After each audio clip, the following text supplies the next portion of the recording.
Welcome to Stoked with Megan McPhail, the podcast that helps you get super effing jazzed about your work, life, and bank account.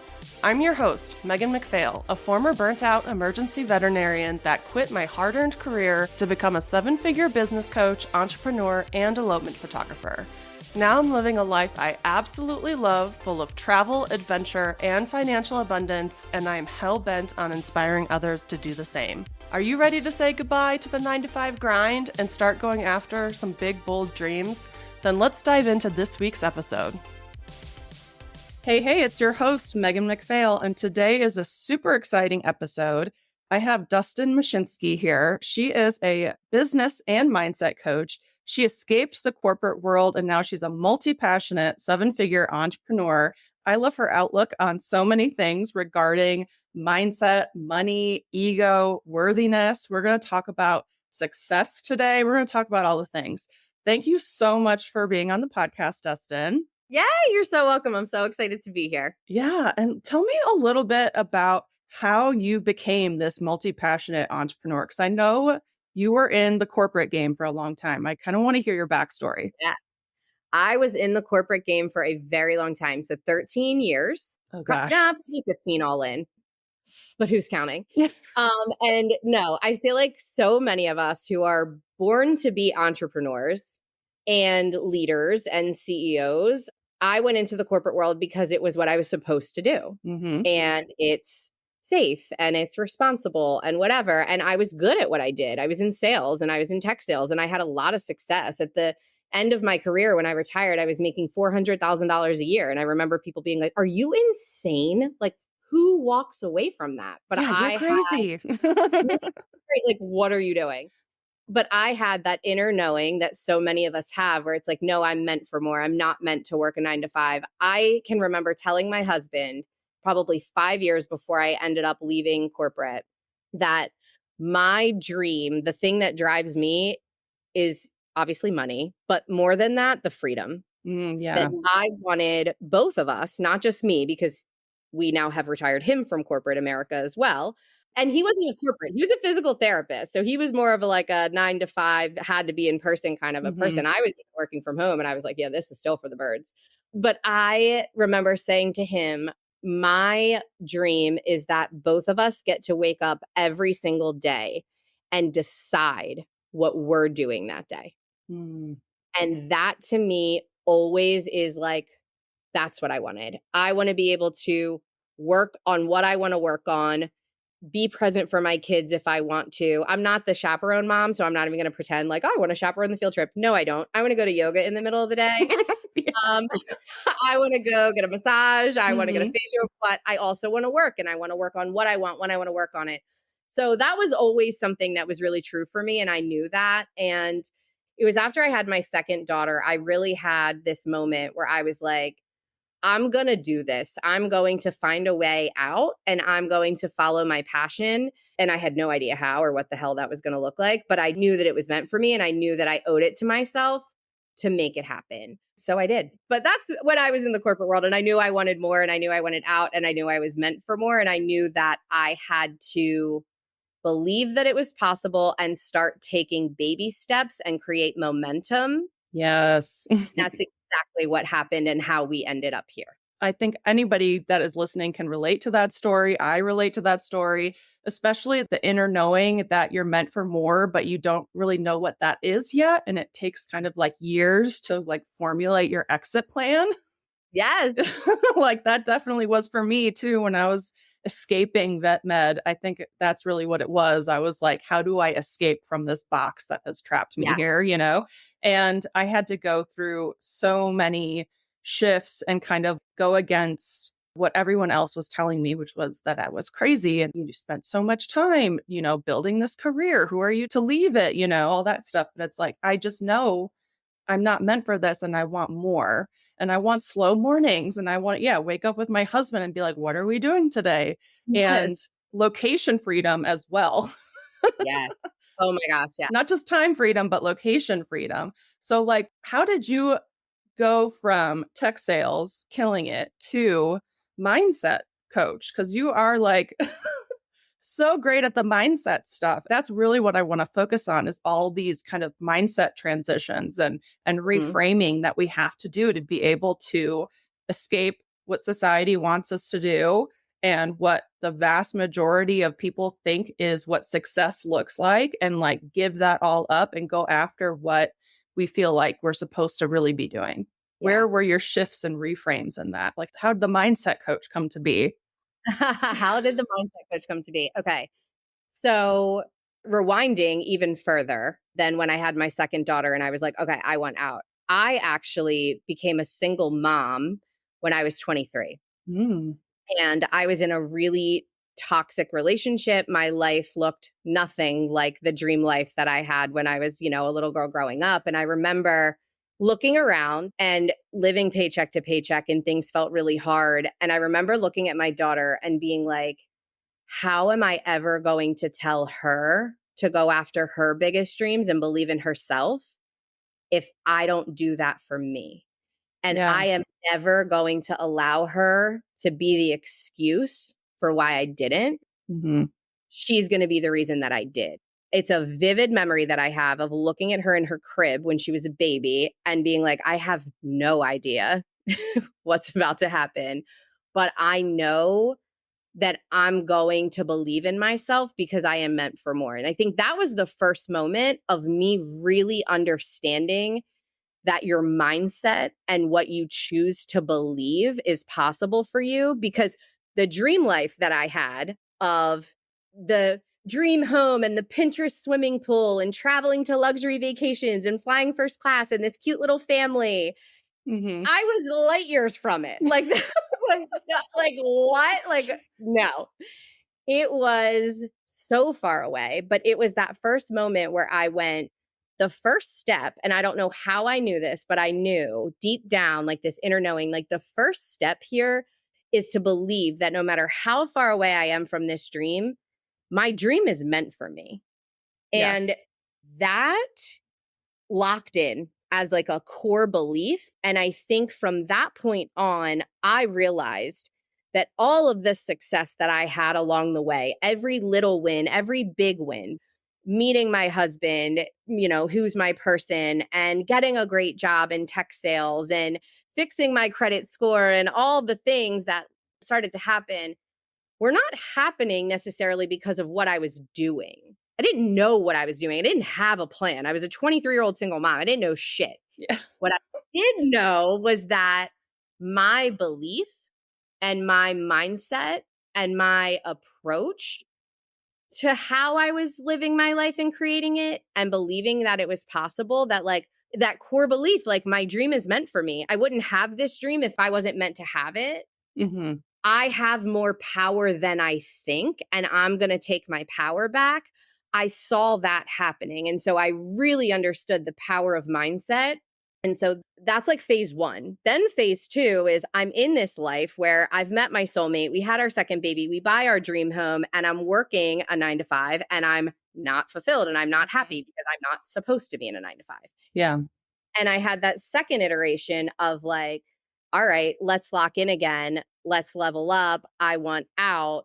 I know mindset's the key, but I don't have a plan and I don't know what I'm doing. So I came across a multi-level marketing opportunity Mm-hmm. where it was skincare and all the things. And I saw my pharmacist actually was the person who introduced me to it. And I had no idea what I was doing, but I was like, she's really smart. And she's saying things like, make money on your own terms, Mm-hmm. time freedom. I'm like, I'm intrigued. Yeah. So I joined this multi-level marketing company. I was very successful very quickly. But one of the things that I realized in that opportunity was I loved coaching other women. I loved helping women understand the power that their thoughts and their beliefs and the words that they're saying and thinking about themselves in their life, how they're impacting it. And that always stuck with me. And I had a friend who was like, you need to be a coach. And I was like, what is a coach? Like, I didn't even know it was a thing. And like, there's people online who like coach people and do this, what you do for your friends for free all the time. And I was like, oh, okay. I love And it. I looked into it and I was like, that sounds really cool because I don't want to be schlepping skincare all over the internet, but I do want to empower other women and really do this mindset work. And it's my expertise. It's my gift, right? I think owning what we're great at is a big piece of this. And Yeah. so that's when I gave myself permission to be like, I can do this. And that's how we're here. I love that. And I love how it's like your story shows that you had no idea how it was going to happen or what was going to happen, but you positioned yourself so that you'd be able to take the downloads or, like when you have those light bulb moments or those thoughts, you're able to take those and really be ready for them when they came. I remember, I don't have children, but I was just driving to my job one day as a veterinarian. And I had this thought that I was like, this isn't actually what I want. I'm like living in the suburbs, driving to work every day in my business casual outfit. This is not what I want. This is just not how I see myself living my life. Yeah. And I'm like having to work on weekends and I'm recovering from work all the time. And I don't have time to like do anything cool or be creative or artsy or anything. Like, what happened to this person I used to be? Yes. And like that is important to listen to that and explore things and be open to things because you don't know how it's going to happen. But if you open doors to it, it can find its way in. Yeah. It's just taking that one step that creates momentum. And I think that's the most important thing that I coach my clients on all the time is all the people be like, what do I do first? I'm like, it doesn't matter. It truly doesn't matter. You just have to do something. You have to take a step and then the next step and the next step, and it all unfolds for you, even if you don't have a plan. Yeah, I love that. And that really does take the pressure off when you think of it that way. That, yeah, you're just going to keep kind of listening to yourself, listening to your intuition or inner knowing, and just keep making those steps.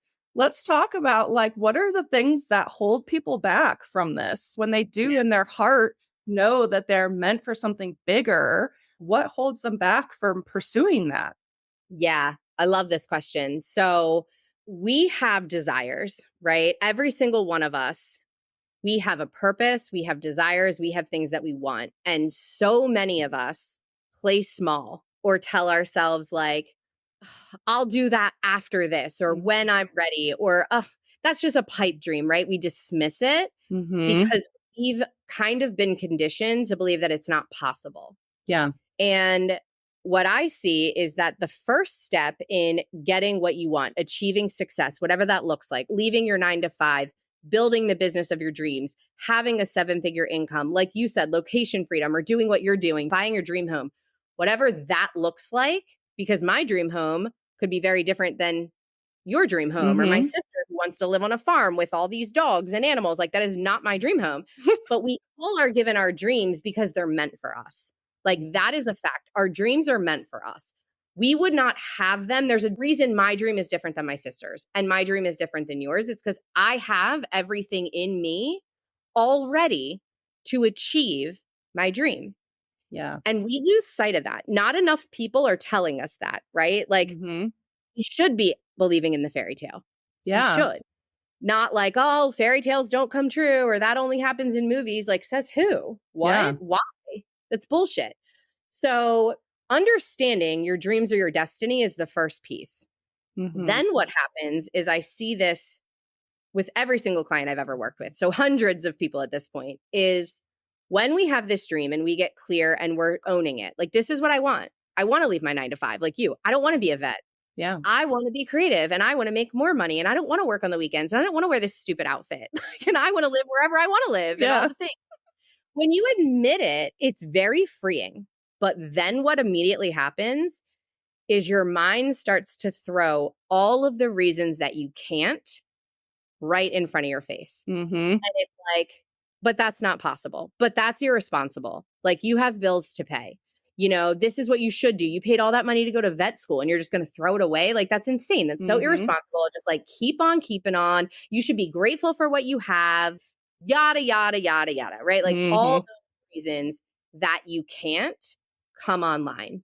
And that's not just what your brain is telling you. That's what everyone around you is telling you too, which makes it even harder because you're telling yourself that. Your brain is telling you that, and so is your mom, and so is your best friend, and so is your colleague, so is your boss at work, whoever you told your dream to. They're all trying to talk you out of it. It's hard. It's Mm-hmm. so hard. And it's your own inner voice and that. And you're like, oh, I must be the crazy one. Never mind. Okay. Back to Mm-hmm. business, back to doing what I was doing. Mm-hmm. But here's the thing, anything that says that you can't have your dream is a lie. And so I do this thing with all my clients called a limiting belief detox, because here's what's going on. When you have thoughts or beliefs in your brain that say you can't have what you want, they're a lie. They came from somewhere. They came from you as a child observing, right? So, like, you might be thinking, I would love to pivot into photography and make a lot of money and travel the world and see all these people, right? And have these incredible experiences. But I know that you can't really make a lot of money doing what you love, that the only way to make a lot of money is to work really hard or be a doctor or be a lawyer, Mm-hmm. right? Like, those are stories that we've been conditioned to believe. And that's why these beliefs are in our head, because we've seen and heard so many examples of that in our world. Yeah. And we don't know that that's not true. And so what this does, it allows us to go, wait, what's this story coming through? This thing that's saying I can't have what I want? Wait, that could be bullshit. Let me question it. And Mm-hmm. so it's like, is that actually true? Is it true that in order to make a lot of money, you have to work hard? You have to only be a doctor? Let me think. Can I think of one example in the entire world of someone who has incredible success who isn't working like a crazy person? Yeah, I can think of 100, right? Mm-hmm. And so you actively seek out proof to show the thing that's in your brain that's saying you can't have what you want. You prove that it's a lie. And all Mm-hmm. of a sudden it's like, wait, so if that's not true, what is true? What gets to be true? And what gets to be true is that, no, if I want to make a lot of money and have a lot of success and have the freedom, the best way to do that is to do the thing I'm passionate about and that I'm really good at. And that's a unique gift that I have, that if I do that, I have unlimited potential to make the most money and be the happiest ever. That's what's actually true.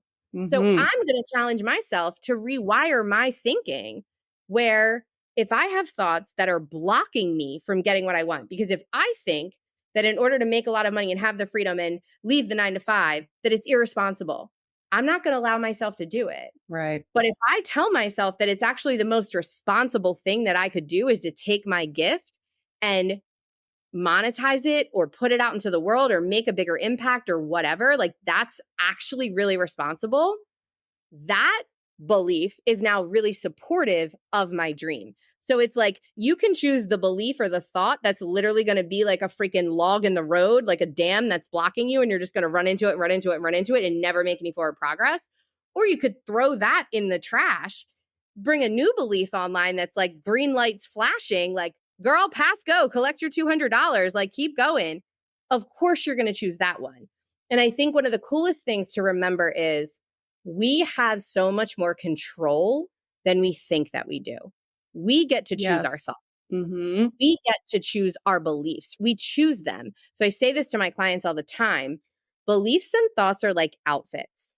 If you find a belief or thought in your brain that's like putting on an outfit, when you put on an outfit that makes you feel gross, like you look in the mirror and you're like, oh my God, I look like an Oompa Loompa. I would never leave the house in this. Like, no, you throw that outfit right on the floor in the discard pile where it belongs. Like, Yep. you are trashing it immediately, and you go back to your closet and you pick out a different outfit that makes you feel good. And then Yes. you, Mm-hmm. the same exact thing is what we get to do with our thoughts. And when we understand that, and when we start to do this even a little bit, that changes everything. That is the fast track to you getting and achieving every single thing you want in your life and in your business.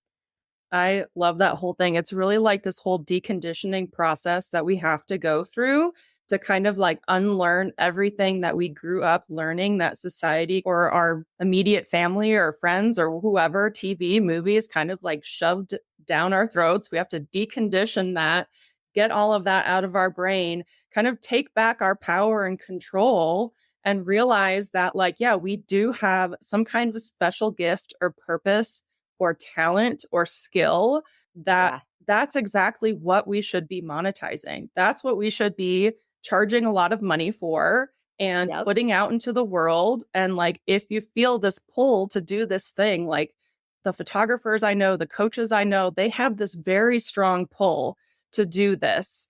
And it's because it's meant for them and they should be doing that. And they should be putting their art or their coaching or education or whatever out into the world. And you should be charging for it. Like that should be what makes you money. That's what your work should be.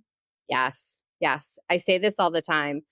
When you have a gift or a skill or a talent that changes lives, right? And makes a big impact, stop for a second and really like hear that sentence. My work changes lives. Mhm.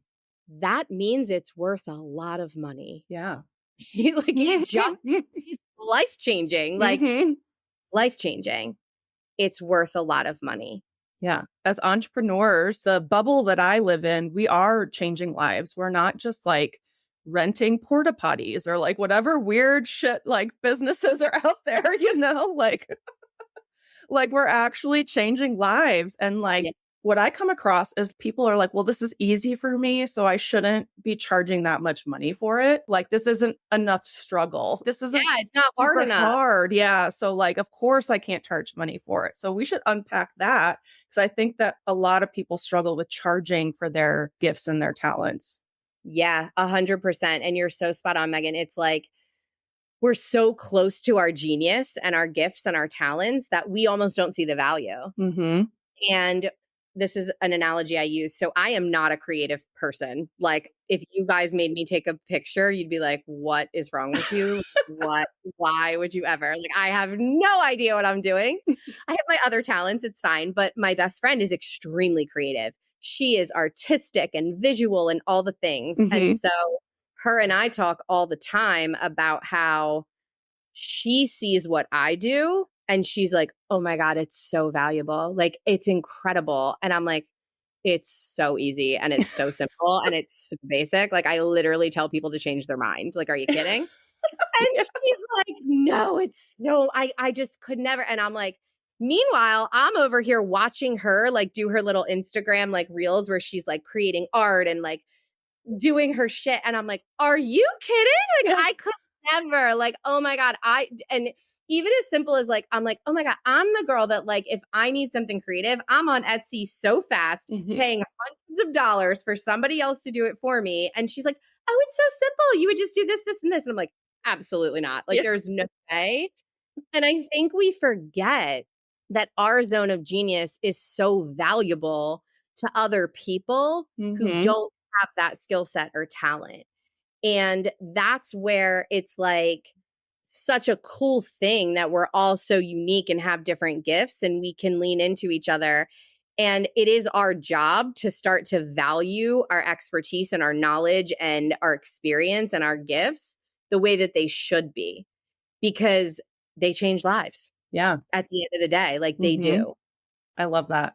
So many of us are way too close to our zones of genius, but the ones that do start following it and do start becoming entrepreneurs, creatives, photographers, coaches, all of that stuff, what I see is they want to do it perfectly. They want to have zero failure involved. They want to just be great from the start. I think this is also, I mean, we could go on a tangent that this has been conditioned, but they really struggle at the beginning stages of this transition from 9 to 5 to entrepreneurship because it's uncomfortable and there are missteps.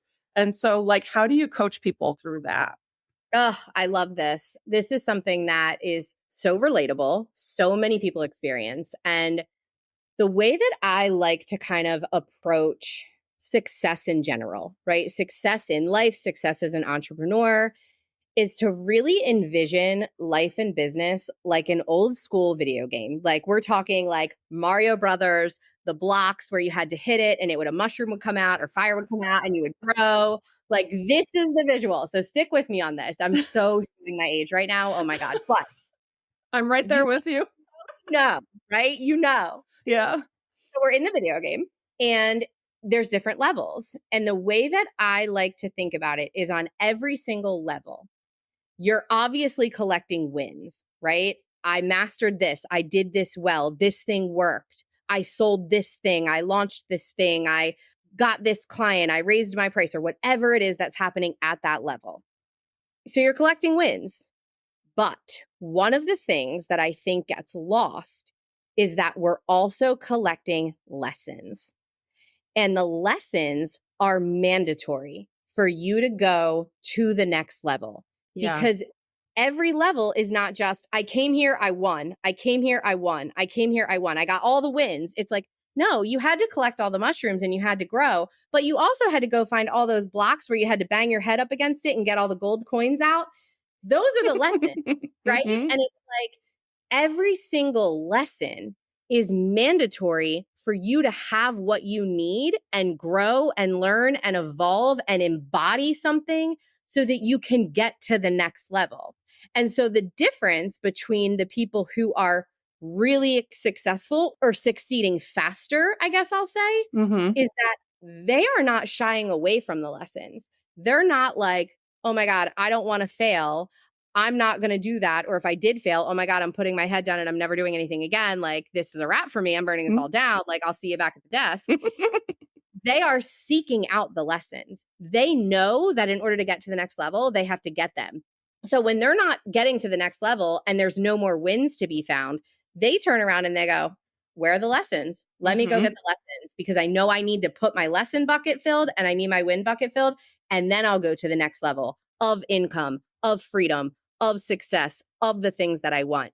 And when you understand that and when you really go, oh, that's how they're doing it. If they have a failure, sure, by the way, we're not like robots out here. Mhm. You can be in your feels for a second and be like, that sucked. That didn't feel good. I Yeah. didn't want to launch that thing or put that package out there and have no one bite. Like that feels like shit.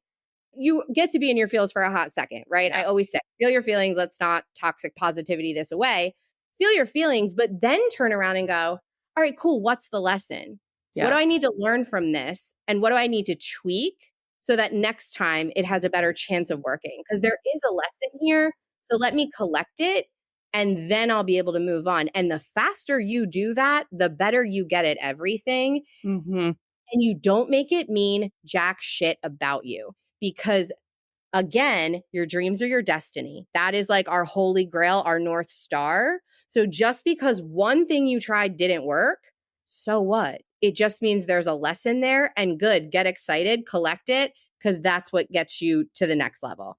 I love that so much. And like, it's really reframing anything that doesn't work out to a Yeah. lesson and that those are valuable. And it's true.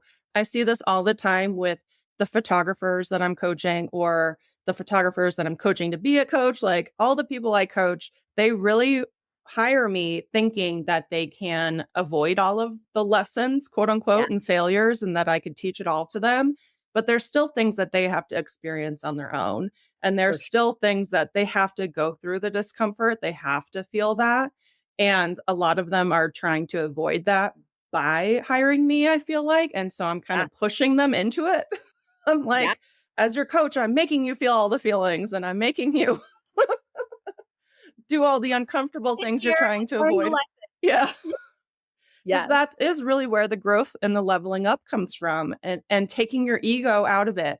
Because so often we make it this whole big thing about ourselves that we then turn like, see, I was crazy. I shouldn't be doing this when it's not that at all. Yeah. Have you ever heard the quote? I don't know who the originator, but it's like the difference between the person who has the seven-figure business or has achieved the thing is that their pile of failures could eat yours for lunch. Ooh. It's right. It's Yeah. one of those quotes that you hear it and you're like, that's annoying. Like Yeah. I'm annoyed by that, but also like I feel a little attacked because you're 100% right. Like Hmm. 100% right. Yeah. And I have been leaning into that so much more where I'm like, I'm just going to do this to see if it works. Or I'm just going to do this to collect some data and see what happens, instead of making it mean something or putting it in like a pressure cooker. Like, if this doesn't Yes. work out, like this, that, and the other thing, and I suck and I can't pay my mortgage, like I really just try to neutralize it or just go into it with a neutral mindset. And it also makes it so much more fun, whatever it is that I'm doing. Yeah. It's so much more fun that way when there's like nothing attached to it. So true. I always say that. I'm like, Do not operate from a place of pressure. The minute you find yourself there, you are guaranteed to have it not go well. Mm-hmm. Eliminate the pressure, come back to pleasure. There's so many little things that we do, right? Where it's like, I need this launch to go well, or I need to book out my calendar for the next 3 months, or I need them to pick my top package, or whatever the thing is. And it's like, no, the only things we need to do are breathe, eat, and go to the bathroom. That's it. Yeah. Like, other than that, and when we say words like, and this is where it's another mindset thing, like how powerful our words are. Like, our words are our wand. So if you're saying things like, I need this to work, or I need to make enough money in my business so I can leave my 9 to 5, or I need to fill my kids' bank accounts, or I need, you're sending a message to your subconscious mind that you're in survival mode, right? Need triggers survival mode. And when we're in survival mode, we are not in high vibe, attractive energy where people want to book us as a photographer or a coach or be anywhere freaking near us. We are in desperate panic. It's like somebody took their hand and put it over your mouth and you can't take a breath and you need to breathe. That's how our mind interprets the word need, because it's like for needs. Versus if you shift that, a tiny shift that's like, oh my God, wouldn't it be awesome if I booked out my calendar 3 months with the most dreamy clients? Like, how cool would that feel? Or God, how amazing is it going to feel when I'm able to leave this 9 to 5? I can't wait. Like, how amazing is that? Same sentiment, very different energy. It's not survival mode, it's thrive mode. And when you operate from that place of playing and not making anything mean anything, like, I'm just trying. I'm out here having fun. Like, back to the video game. Like, I'm just out here bumping my head on all the blocks to see which ones have coins in them or mushrooms. Like, I don't know. Get out. Like, and if I accidentally get a concussion, it's fine. Like, I'll keep on keeping on. It doesn't mean I'm stuck at this game or that I won't get to the next level. So it's really about eliminating the pressure, like you said. That's such a good mindset hack that as an entrepreneur, we put so much pressure on ourselves to be great and to do it right and be perfect. But it's like, that actually is detrimental to our success. Yeah. And I can like visualize the person being like, I need to have these like tight fists and white knuckles, you know? And like the person who's like, wouldn't it be great if this and this happened? They're open, their palms are out, their like chest is open, they can receive. Like, it's a completely different visual to me. And if I can even just picture it just from like the sayings, there has to be some kind of energy involved that is either pushing things away or like can't receive it versus receiving it. And I know that's like woo woo, but it's true. I've experienced it, you know? I'm Miss Science over here, you know, like, and I notice the difference when I'm playing and having fun with my business versus when I'm white knuckling it. And I want to bring up that, like, I'm not playful and abundant 24/7, 365, whatever. Like, we were chatting earlier, I'm about to move in a couple days into my dream house up in Taos, New Mexico in the mountains. It's an adobe house. It's quirky. It's Southwestern. It's like what I've wanted since I was little. And it's amazing. But I'm going through these waves of scarcity mindset. Like, oh my God, this is like the most I've ever paid for a mortgage. And who am I to have this house? 4 years ago, I was in a studio apartment. And before that, I was living in like a 20-year-old camper. You know, like, who am I to have this? What if it all goes to shit? What if I can't pay my mortgage? Like, I've been going through these crazy roller coaster scarcity things. And I want to talk about that because I want to normalize that. None of us who are kind of succeeding in our businesses are abundant 24/7. Just like, there's white knuckle times and we have to like get ourselves out of it. Yep. And that's the work, right? Because all those things, self-doubt, imposter syndrome, questioning yourself, spiraling, the what if, and the moving into not like, what if this works out? And what if it all goes great? And what if I make a lot of money? It's like, what if I'm blowing it all? What if this is the stupidest decision I've ever made? What if it never worked? Like, the other what if? when we spiral, when we go there, it's not making ourselves wrong for doing it. It's recognizing that's how our brains are supposed to work. We have a side of our brain that's a protector that is supposed to show up. And when you're about to do something next level and epic, it goes, wait, are you sure you want to do that? Like, you could step out of this cave and die. There could be a lion out there. It's your protector side. And it's recognizing that and going, oh, you're back. You're doing your job. Unfortunately, I don't need you here right now. So you can go offline. Me and my higher self, my inner knowing, we know what we're doing. We've got this. I'm going to trust myself again, and I'm going to keep moving forward. But you're so right, Megan. Like, that never goes away. So as a human being, recognizing like, oh, this is normal. Like, we all go through this, and knowing how to recognize it and shift it when it happens is the work always. And that's how you succeed, because it's so easy to let those thoughts creep in and paralyze you and make you not move forward and be like, no, you know what? We're actually not doing this. I don't know what I was thinking. Like, we're going to play small. And it's like, no, that's not the vibe. You're going to keep moving forward. You have to tame your ego, shift your mindset, and get back to where you need to be in order to achieve your desires and your dreams, which are ultimately meant for you, tied up with a nice bow. Yes. I love that, and like normalizing it. And I do think that when you are at a higher kind of level in your business and you're dealing with kind of bigger numbers and stuff, that scarcity gets even scarier because you are dealing with bigger amounts that you've never dealt with before. So it's almost like it's a different kind of scarcity than when I was living in that 20-foot camper, because like I didn't really have anything to lose back then.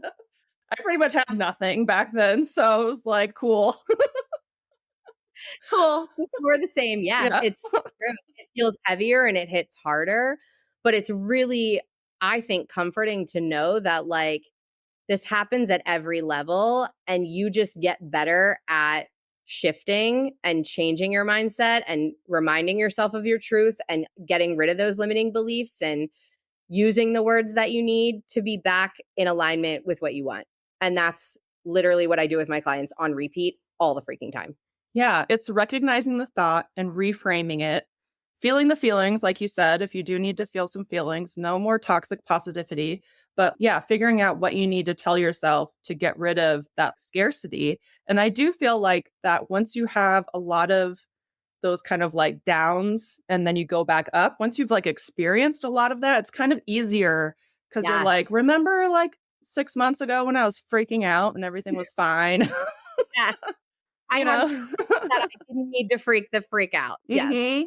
Or like, remember a couple of weeks ago where like one day I was freaking out about money and then the next day I was talking about how money is just make believe, like you can reframe yourself a lot quicker. And then you have all this kind of like data or experience to back yourself up that, things didn't just fall to crap because I'm going to have a higher mortgage payment or something. Like, it's going to be just fine. It always works out because that vision that I've had of me having these slow mornings in this adobe house with a fireplace overlooking the mountains, like this vision that I've had forever now, it's actually happening. And it's because it was mine all along. I just had to find the trail that got me there. And it was trial and error. It was a lot of lessons learned. So many lessons learned.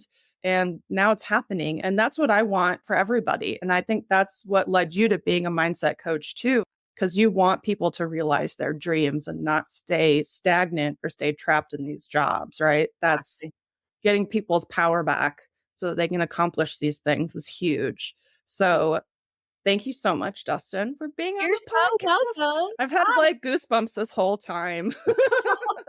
It's been so fun. I loved it so much. So where can people find out more about you or find you on social media? Feel free to plug yourself. Yeah. So social media, I am an Instagram girly. So at Dustin Mushinski, Mushinski, or my website is www.dustinmcoaching.com. Awesome. It was so fun to have you. Thank you so much. And thanks everybody for listening. Bye. Thank you. Bye. Thanks so much for joining us on this episode of Stoked with Megan McPhail. If you enjoyed the show and you'd like to help support the podcast, please subscribe, leave a review, and tell a friend. If you're looking for more inspiring content, check us out on Instagram at Stoked with Megan McPhail. And to learn more about my business coaching and how I can personally help you quit your 9-to-5, visit my website at meganmcphail.com. I hope this leaves you feeling stoked. See you next week.